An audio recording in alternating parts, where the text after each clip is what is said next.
England is an interesting place, and some of you may want to visit here at some point for some reason, so I thought I'd make Jakey 4's Guide to Living in England.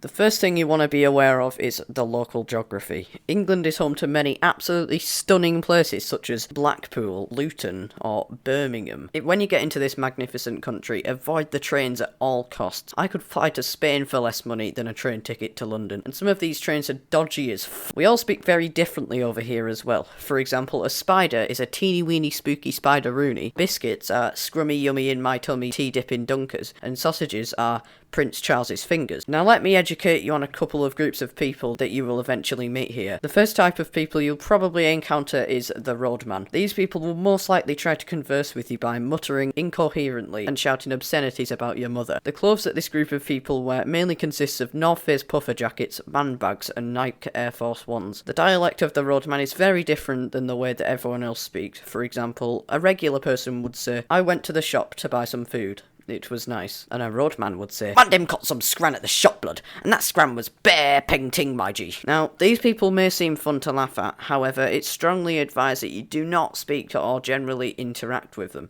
because they might be carrying a weapon. The age range of these people varies dramatically, some of them being literal children. This is what makes a difference between being lightly insulted and being shanked. Then you might encounter what is commonly known as the crackhead. Now, this is far different from the usual use of the word crackhead. It's not like when a girl posts on a Snapchat story, "Oh my god, Emily, you're such a crackhead." No. These people usually sit alone on park benches, zonked out of their minds on drugs. These people will not stop shouting for some reason, and are similar to the roadman. It's best that you just avoid them, to be honest. Not for any safety reasons, but they're just a bit weird. There's a bit of a dilemma in choosing where you want to live in England, if you're planning on moving here. If you want to live down south, be prepared to sell your own kidneys to afford a house down there. Or if you want to live up north, where you'll probably die of boredom. This is because there's literally nothing to do here. Like, seriously, there is nothing here. This entire half of the country is pretty much wasteland. If I were you, I'd pick the first option. The culture of England is, well, interesting, to say the least. A lot of us have tea addictions. Almost every conversation somewhat involves complaining about the weather, and everyone is just generally awkward. An average conversation in a lift, or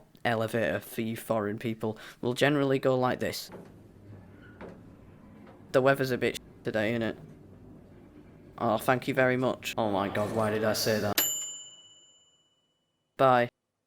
Bye. You see, most of us are not very good at making conversation, as you saw in that scenario, and standing in silence with no one speaking is far more comfortable for most people here instead of actually speaking. Big Queen Elizabeth is pretty much everyone's grandma in this country. Everyone loves her, but one thing I don't understand though is like how she's so old. Like, a lot of people say it's in her genes, but isn't the royal family all inbred? The standard English diet consist of beans, toast and beans on toast. To be honest, I don't know why beans are so popular here in the first place, because like they're just a bit boring, and they don't taste of very much. Occasionally, families will come together to have Sunday dinner, which may or may not include any of these things. Mashed potatoes, stuffing, some form of meat, Yorkshire puddings, many types of vegetables, gravy, the blood of our enemies, and roast potatoes. After everyone's finished, the two common things to do are, number 1, go to bed because eating all of that food made you tired, or 2, throw up because you've literally just eaten twice your body weight. And now it's time for Jakey 4's top tips for surviving in the UK. Number 1, don't speak. Like I mentioned before, no one likes to have conversations here. Just keep your head down and shut up. Don't express yourself. If you wear something out of the ordinary, you will get mocked. People here are just generally not very nice. Number 3, under absolutely no circumstances you should ever complain about anything you've paid for. Your £200 Wagyu steak you've ordered could look and smell like dog excrement, but you just have to deal with it because your confrontation with the chef will be very awkward. Number 4, just don't come here. I know at the start of the video I said that it's a magnificent country, but just